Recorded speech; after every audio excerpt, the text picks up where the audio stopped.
Ah, sebenarnya semenjak SMA ya, saya melihat ada sesuatu yang ganjil gitu. Ya. Itu di masyarakat sekitar saya tentunya.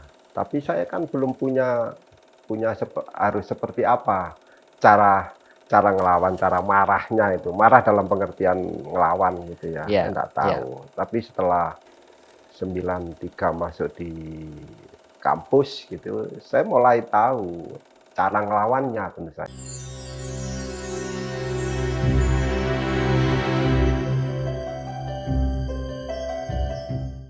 Oke ya. Eh, kita kembali di sesi kedua di obrolan kita untuk menolak lupa. Jim, ya tadi ada resiko-resiko yang bukan saja mengena pada diri kita sendiri, tapi juga efeknya ke keluarga dan orang-orang terdekat ya di kehidupan kita. Tadi kau sempat cerita soal bagaimana keluarga, ya keluarga tentu saja khawatir, terus kemudian resiko kuliah agak lambat, Iya, iya, iya. kemudian termasuk juga nikah Hmm. gitu ya misalnya. Nah, begini, dulu sepertinya kita tidak sempat memikirkan banyak hal yang sifatnya lebih personal ya, tetapi kita mendedikasikan waktu dan hidup kita Hmm. untuk publik pada saat itu dengan semua resiko seperti yang kau bilang tadi. Nah, kira-kira dari pengalaman dulu, ada nggak situasi di mana kita benar-benar merasa bahwa ini sudah benar-benar pertaruhan nyawa lah Nyawa. sudah, yang paling menegangkan kira-kira Iya, iya, situasi iya. pada saat itu? Iya, bahwa sense saya gitu ya, soal kepedulian secara moralitas itu harus saya tunjukkan Mhm, dan itu harus saya rasionalkan tentu saja. Tidak bisa kemudian apa, harus diam gitu ya, iya, nggak berangan-angan. iya, Tentu saja saya berpikir soal resiko itu. Suatu saat saya harus mengadvokasi masyarakat konflik tanah di daerah Triorejo sana, Gresik. Gresik ya, Gresik itu di Wedoro Anom tentu saja. mhm, Itu kan ke tanah yang mau diambil alih oleh tentara tentu saja. Ngeri ya oh, tentara. iya, iya, Bagaimana kekuatan Orde Baru, mhm, rejim mhm, otoritarian ini kuat dan itu mhm, diambil iya. 420 hektar. Jadi berhadapan langsung dengan Iya, tentara ya? saya harus ke sana. Nanti saya akan mau cerita soal yang ada di Probolinggo. Iya, Di, tapi sebelum itu Probolinggo, tapi saya coba untuk di Gresik dulu. Itu saya harus masuk awal itu ketika ada warga demo di DPRD Gresik. iya, Kebetulan di situ ada teman-teman yang kuliah di Malang, telepon dan saya harus datang ke sana. Ya seperti yang kau sampaikan tadi, kenapa itu? Ya itu tidak boleh terjadi gitu maksud iya, saya. iya, Saya harus ke sana dan saya lihat ini ekspresi masyarakat dan tidak ikhlas gitu ya kalau tanahnya mau diambil alih mhm, mhm, gitu. iya, Dan mereka marah. Tapi saya pikir kalau masyarakat ini marah itu tidak di apa di organizer mhm, iya. pertama, yang kedua Jadi kemarahan itu harus dikelola, diorganisir dikelola, ya? di-manage Iya, gitu. Soal kemudian kalau dia tidak tahu apa penyebabnya dan mhm, apa yang harus dilakukan, itu juga akan bermasalah. iya, Kayak beginilah, kejahatan itu akan menang, kejahatan terorganisir itu akan menang. mhm, Kalau dengan mhm, sama kebenaran itu kalau tercerai-berai. Saya pikir itu yang melatar belakangi saya untuk mengelola itu. Saya datang, ya berbulan-bulan kami melakukan diskusi sama warga, iya, iya, dampingi. Saya sampaikan bahwa kehadiran saya sama teman-teman di sini itu bukan sebagai dewa, bukan sebagai orang yang bisa menyelesaikan persoalan. mhm, iya, Tapi iya, persoalan itu harus dilakukan mhm, bareng-bareng warga yang ada di sini. iya, Jadi saya iya, menemani aja untuk melakukan itu mhm, dengan segala risiko saya. iya, Ya, itu berbulan-bulan sampai munculnya ada organisasi sana, kepemimpinan itu terjadi di sana, Ya, dan ya, interaksi, solidaritas kita munculkan satu sama lain, gotong royong juga dilakukan.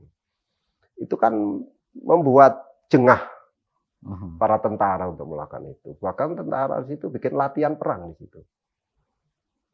Warga itu maunya mau melempar-lempar, itu kan Itu bahaya. show of force tentara di situ Iya, ya? so, bikin Iya. latihan di situ untuk ya mengintimidasi Iya, lah masyarakat.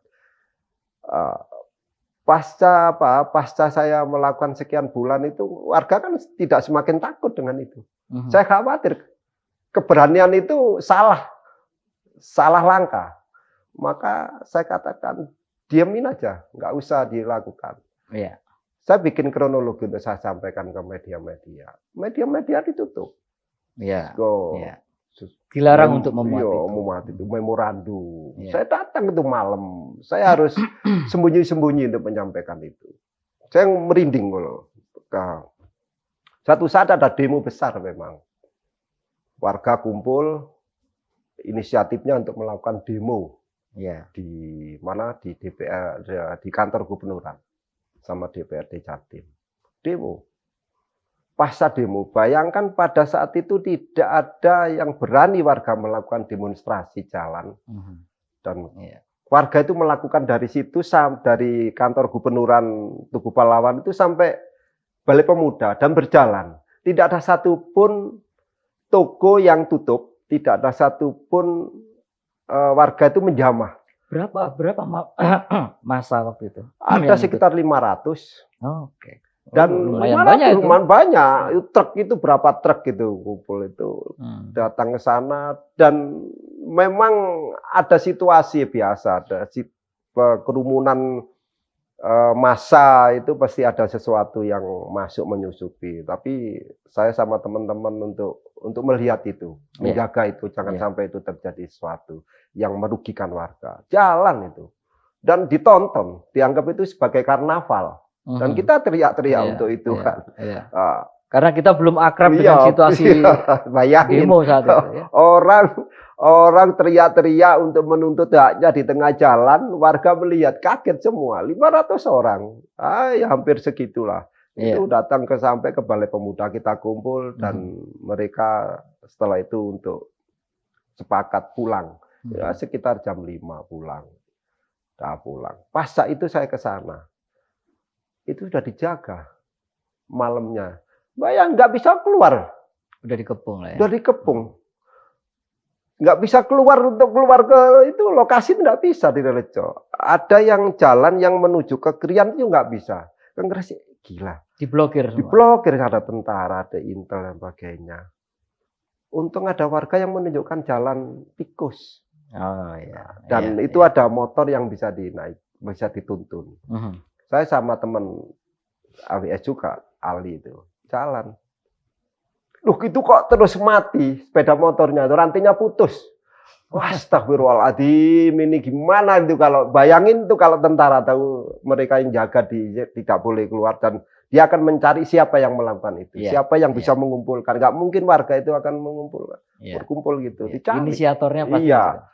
Waduh, ngeri nih, nggak bisa keluar kan. Akhirnya ya pelan-pelan itu sepeda motor rantai putus kita betulin itu jam 2:30, jam 2 lebih lah. Jam Dini 2. hari? Dini hari. Saya harus betulin rantai itu. Sambil ada warga yang untuk menyalakan senternya itu. Alhamdulillah langsung bisa keluar sampai ke Kedurus. Oh, Kedurus ya. Pulang udah. Tapi ya deg-deg itu nggak ada orang yang bisa melihat kalau diambil misalnya. Itu waduh, itu sangat dramatik dan penuh dengan resiko, karena tidak ada orang yang tahu kalau saya akan diambil sama teman saya. Iya.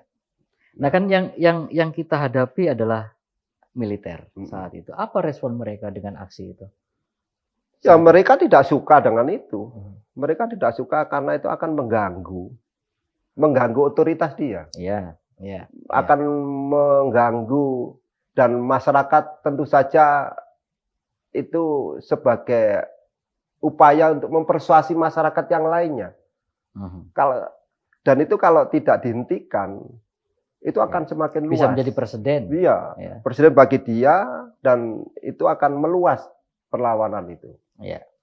Ditutup, benar ditutup. Bayangin media-media sebesar Surabaya Post dan Mhm. Memo itu tidak boleh. Saya datang ke Ada nggak upaya misalnya menggerebek atau mendatangi sekretariat yang FKMS? mereka itu tidak berani masuk, tapi di Oke. depan. Karena kita sudah sepakat. Ini kalau masuk kita langsung kita teriakin maling aja udah kan. Gebukin langsung? Gebukin langsung sama-sama karena dia ada Oke. punya kita punya sepakat itu. Kalau di rumah kita akan berani lah. Iya, Kita iya, berani, tapi iya. kalau di luar kita harus lari. Iya, iya. Itu jurus jurus Iya, kaki seribu. iya. Cuma kalau masuk rumah kita teriakin maling, kita gebukin. Karena teman-teman itu begitu berdomisili di satu tempat itu, kita akan berinteraksi dengan masyarakat yang lain. Iya, Ya, iya. itu cara yang paling bagus lah, baik agar kita bisa dilindungi oleh masyarakat setempat. Mhm, mhm. Oke, nanti kita lanjut lagi, kita break dulu. Saya mau keluar, itu ada nggak tahu siapa itu tentara itu nodongin pistol di kepala saya. Dan saya tidak ada rasa takut itu, bukan karena apa, saya yakin bahwa nggak mungkin akan ditembak. Kalau ditembak ini pasti ada di dalam kampus soalnya.